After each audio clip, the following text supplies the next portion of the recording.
you say. Bless your heart, need it in the worst way.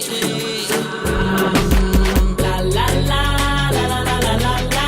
I'm a champion, la la la. Hello, I'm Sharona Justman. I'm the co-founder of the Israel Conference, and we have been bringing wonderful interviews with industry leaders, category creators, VCs, and entrepreneurs to bring to you the first experience of learning about what makes an Israeli bring an idea to life. And today we're delighted to have with us Hadar Kess. She's the founder and CEO of Sunflowers.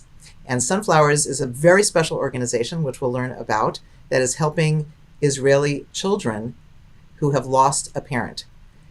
It is a business, it is a social support, and it is something that makes society a better place. We're very fortunate to get to know Hadar, and we welcome you to hear her story, her endeavor, and for you to get involved as well. Hadar, welcome to the Israel Conference, our podcast on conversations with remarkable people who are making a difference. So first, tell us a little bit about you and where you live and what makes you tick. So first of all, thank you, and it's very nice to be here. I'm Hadar. I'm from Tel Aviv. I lost my father when I was 14 in a sudden bicycle accident. Unfortunately, after he passed away, I didn't find any place to get any support. I went to the welfare as for help, went to the education place, to the principal at school as for help. Both of them tell me they can't help me because I didn't lost both of my parents and because I'm not an IDF orphan. And I found myself in a risky situation looking for help unfortunately, when I couldn't find it. And I've done a lot of bad stuff in order to someone watch me and help me. And when I was 16, one of my teachers actually saw me and she assigned me to a leadership organization. Over there, they asked me what I think is the most problematic situation in the Israel society. And I found myself actually doing a project when orphan, a teenager, mentor younger children who lost one or both of them parents. And I was rude enough in order to call Shrat Kotler. She's one of the famous reporters in Israel, and asked her to do an article about our work. And she told me, all right, I'm going to do it. I thought it's going to be a 2-minute article. It became 14-minute article in the Saturday Night Live of Israel. And in the day of the article and the day after, called me something like 700 widows and widowers in order to ask help for their children. Wow. Yes, I was 16 years old, didn't know what to do at all. I didn't know how to help them, and I just said all of them, all right, I'm going to sign you all, and maybe someday someone will call you and help you. Mm-hmm. And it took me 2 years to understand I'm having the opportunity of my life. And when I was 19, I just started with this crazy journey. And first of all, I learned how to manage NPO, by all of the biggest CEO of the non-profit organization in Israel, Latet, LM, all of the biggest. And on the second hand, we understood we have no data. So we recruit Bar Ilan University, Tel Aviv University, 30 NPO, and the welfare ministry in order to understand a little bit more about what is orphanhood in Israel and what is the consequences of orphanhood. And we found out there is 35,000 orphan children who live in Israel.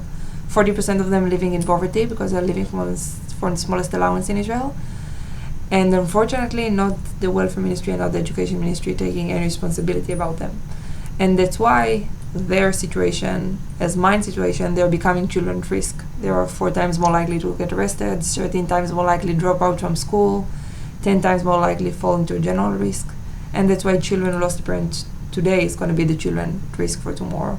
And that was the point where I understood we have to stop it, really actually stop it. Mm-hmm. And we recruit a professional committee, who actually built by professors and doctors to social worker children at risk.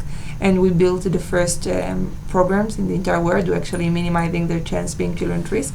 We're working with 750 families all over Israel. We're serving them every week. They're coming to our centers, which is taking part and place by our national ministry education and also by our local authorities. And we're working for them every week. We're serving them. There is mentorship, guidance, and social group, and they're coming every week to get this treatment from us. And we're also working about awareness and policy. Amazing. What is the age group of the orphans? We work with the orphan between age 4 to age 18, and there is 2 programs and 3 roles. There is like sunflowers for early childhood and sunflowers for children and sunflowers for teenagers, and every one of them getting like another treatment. But we're all the time gonna work also with them and with the remaining parent and guardian, and we're also working always in a peer groups. Do the remaining parent, does he or she get involved in some of these programs as well? And has that become part of the volunteer base? Yes, in every place we're working in, there is like a social worker, and there is of course volunteers and coordinator who works with the municipalities. And yes, in every place we're working in, the remaining parents and guardian are having a big and his own therapy in order to bring them guidance and tools to be better parents for the children. Now, October 7th is just a few months ago. Yeah. It still makes us all shake that it even happened, but there were probably quite a few people who lost a father or a mother since October 7th, and some directly because of October 7th. What has changed for you since then? Unfortunately, everything. Since October 7th, there is 775 children who lost one or both of them parents. First of all, on October 8th, I specifically got a cell phone from the people of the Ministry of Education, asked for help, like to build the protocols. Afterwards, we also help to the Welfare Ministry and to the Hostages Forum, because some children who came back from the hostage, we need to tell them the parent didn't survive. And the second stuff we've done is started combined those children. First of all, we thought they're living only in the south of Israel, but afterwards we found out there is for example, in the Nova Party, there is 100 children who lost one or both of them parents. And they're living entirely all over Israel. So second stuff we've done is combine them in our places all over Israel. And the third stuff, and this is our main focus right now, is opening trauma-oriented places in the south. We're already working with the communities in Ofakim, Be'eri, Kfar Aza, and we're opening these 9 centers all over the south. What is your annual budget to run these programs? Entirely, it's 10 million shekel. 40% it's by the Ministry of Education and by the local authorities, and 60% by philanthropy. Very nice. And you have a number of U.S. philanthropies and other worldwide philanthropies participating, as well as Israeli philanthropies? Yes, a lot of our people from U.S. and a lot of the federations, like the UGAA, the Boston Federation, San Antonio Federation. I understand that in the tech world there's an organization called Tmura who's dedicated to taking proceeds. They get some shares from the tech group. When they become of value, they turn that into cash, and then they use it for organizations. Are you benefiting from that wonderful spirit? Yes, we're also working with Tmura, and specifically even more right now on October 7th, and in order to serve these children who lost a parent or both of them parents in the war. Very, very lovely. And how long ago did it formalize into an organization? When I was 16, I started Sunflowers as a project. When I was 19, I started the research and all of the learning, how to manage it. It took me 2 years, and when I was 21, I started it officially started raising money. And right now I'm 24, so something for 4 years. So you're an amazing young entrepreneur doing something for social good and really making an impact on their lives. First of all, congratulations, and thank you for sharing this point of society that we really have to understand, because people become what they become from events in their lives, and this is probably one of the most traumatic events that a young person can have, that can really shape and frame whether they will go and become all of their potential, or whether they will get redirected into something that is not useful for their life. And I think specifically in this situation of being an orphan, most of the orphans standing in a crossroad when they can be the children at risk, but they can also be the leaders of tomorrow of the Israel society. And if we will only bring them the tools in order to be the leaders of the Israel society, we're going to earn so much. So tell us a little bit about those tools and the programs that the orphan will experience within the Sunflower program. Entirely, we're having, in every place we're working in, there is volunteers who actually work with the children, and also a social worker and a coordinator. For them, they're going to be meeting every week. We actually talk about their strength and their power, in order to bring them even more. And we're all the time working with the remaining parent and guardian on the same ideas. So the first time the children actually will have an opportunity to talk about the loss in a way that can actually be working for children. Like they're doing an act before, like how the home looked before and after the loss. How bring an object that remind them the remaining parent or guardian, or bringing them an object that remind them the parents they lost. So everything is like very oriented to the children and talk on their language. And of course, entirely, it's very important to work with the entire home and the entire society of the children. So it must be very different for kids, let's say, who are before bar or bat mitzvah, and then when they're young teenagers, different needs. So how many of the kids are in their teenage years? For us as the Sunflowers, it's like half and a half. On every teenager, we're having one children, because it's also very important, because they are their mentorship, where they're like mentor younger orphan children, and they will also have guidance from shrink or social worker who are actually going to help them in order to be the best mentor they can. Because we just understood if we won't bring them like a role they like feel they're going to contribute to the society, they won't going to come, because there is no, I don't know any teenager who said I would like to take to be a part of a social group like this. Right. So we just understood we have to like do it from the opposite side and bring them when they are going to contribute to the Israel society.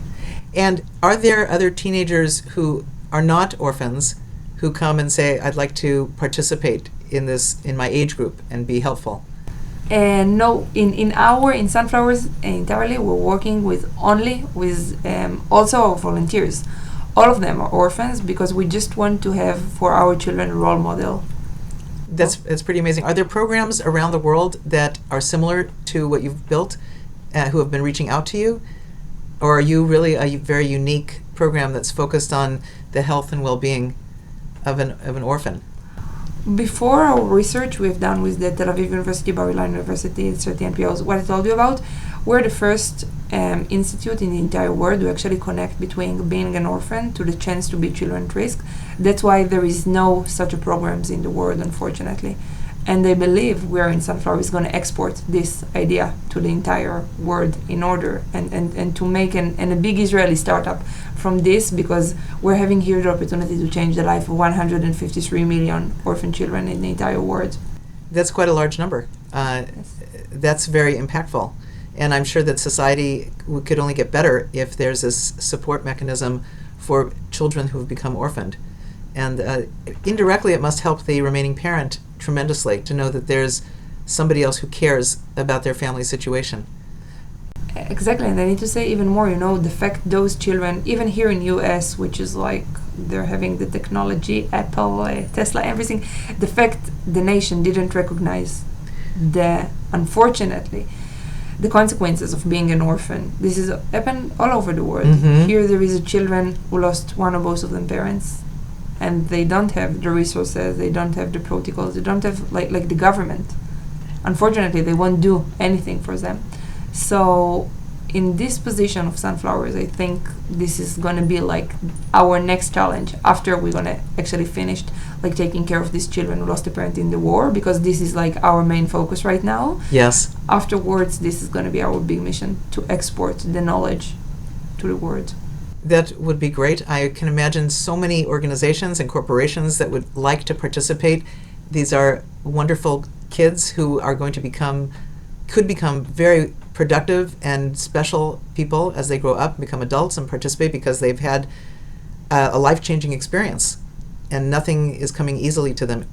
So now they really are learning how to handle themselves, but also how to cause results to occur through your program. Exactly, and I think on those points exactly, we should, as a society, we should look about these young orphan, teenager, children as the next generation, as the leaders of the society. And once we're gonna look at them as this and not as the poor children, the children who needs help, the children we're like saving, they are gonna be the next generation. They are gonna be the leaders of the society. We have, as a people, have these traumas that have occurred. You have 80 years ago, you have the Holocaust, which created a lot of orphans. and then that group, many of whom figured out how to manage their life, but they didn't do it with very much help. Have there been, in the social workers that participate, has there been a lot of knowledge that's been created as to how to handle orphans that became orphans through trauma of war, and are applying it to, sadly, to the 775 kids so far who have become orphans in Israel since October 7th?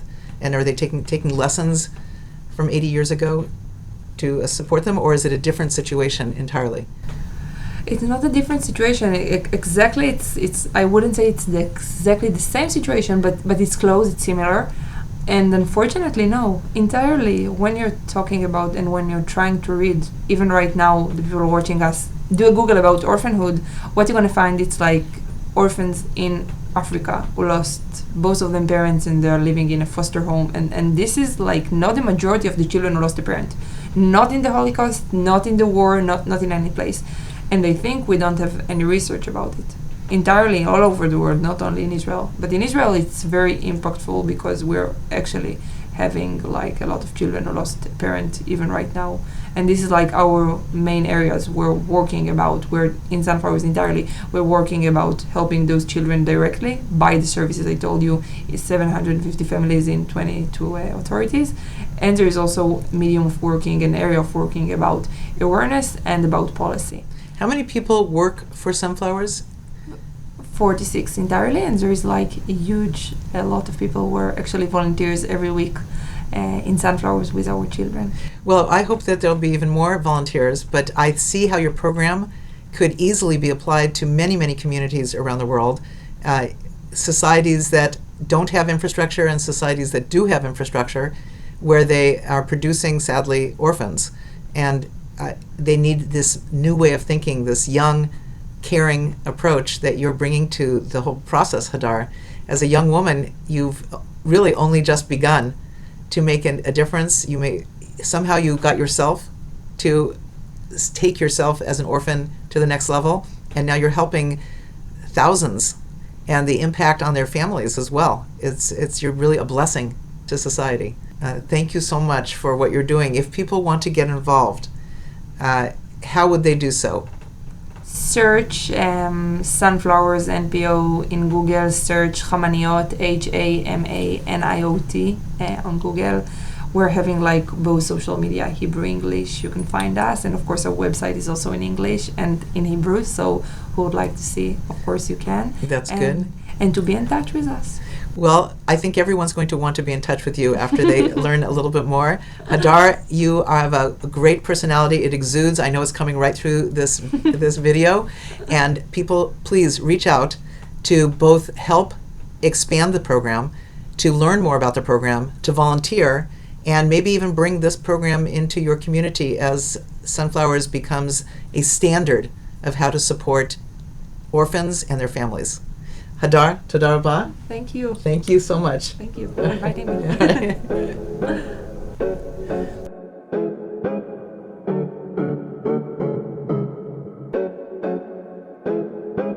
To see more conversations with extraordinary Israeli business entrepreneurs, visit theisraelconference.org.